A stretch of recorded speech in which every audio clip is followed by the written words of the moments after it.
Hello guys, welcome back to my new video. तपाईहरु सन्चै हुनुहुन्छ होला? हामी सन्चै छु। अनि म र मेरो साथीभाइ आज हामी चाउमिन फ्याक्ट्रीमा चाउमिन लिन गएको थियौँ।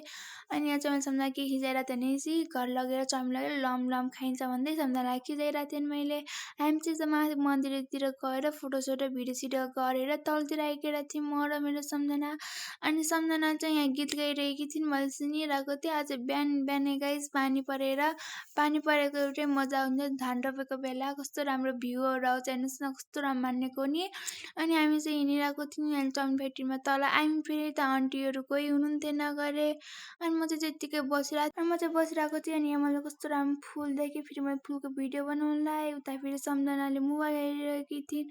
म त्यत्तिकै बसेर फेरि एक्लै गफ गरिरहेको थिएँ। अनि तपाईँहरूलाई चिज देखाउँछु भन्दै अनि यहाँ मैले चाहिँ चाउमिन फ्याक्ट्रीको सानो ढोका देखाएँ। यताबाट हेर्दा मैले सानो छ, अगाडिपट्टि हेर्दा ठुलो देखिन्छ। अनि हामी आइरहेको थियौँ त्यसपछि फेरि म अनि यहाँसम्म खिचाइरहेको थिएँ। अनि फेरि मम्मीलाई मैले फेरि मम्मी मेरो पैसा हऱ्यो मलाई गाली नगर्नु भन्दै हामी सम्झनामा हाँसिरहेको थियौँ।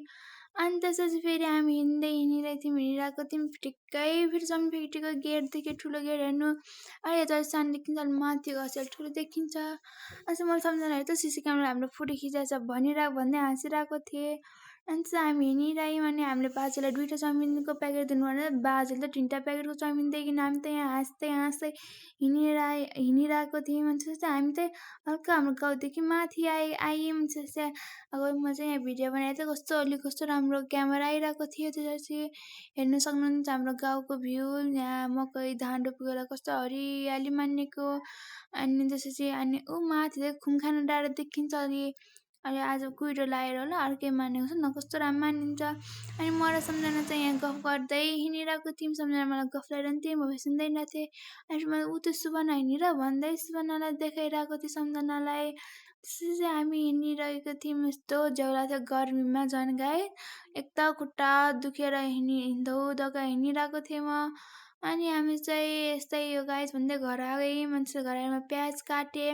उता चाहिँ मैले त्यो साग गराएर राखेको थिएँ। अनि त पानी उम्लिँदै थियो। अनि पानी उम्लिँदैसम्म गाइस अनि मैले चाहिँ यहाँ चाउमिनको प्याकेट लिएर आएँ, अघि नलिएर आएको।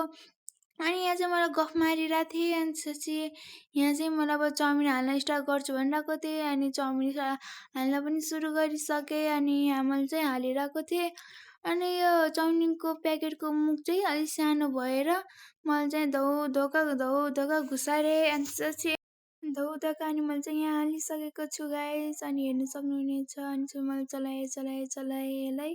अनि फेरि पानी कम पुगेर फेरि यहाँ मैले पानी हालेर फेरि चलाएँ। अनि चलाइरहेको थिएँ। अनि यहाँ चाहिँ मैले फेरि त्यसपछि फेरि अलिकति त पानी हालेर फेरि अनि त्यसपछि मैले फेरि यहाँ चाहिँ आगो अलिक सानो भएर दाउरा हालिरहेको छु। अनि चाहिँ मैले दाउरा हालिरहेको थिएँ। अनि आगो बाल्नको लागि त्यसपछि हाम्रो यहाँ चाउमिन पनि पाकिसक्यो। अनि यहाँ चाहिँ चाउमिनमा के हाल्यौँ भनेपछि बोडी अनि साग धनियाँहरू अनि घरकै भेजिटेबलहरूले हामीले गराएको थियौँ अनि चाउमिन। अनि हामी चाहिँ अब खाना स्टार्ट गर्छौँ। हस् त धन्यवाद, बाई।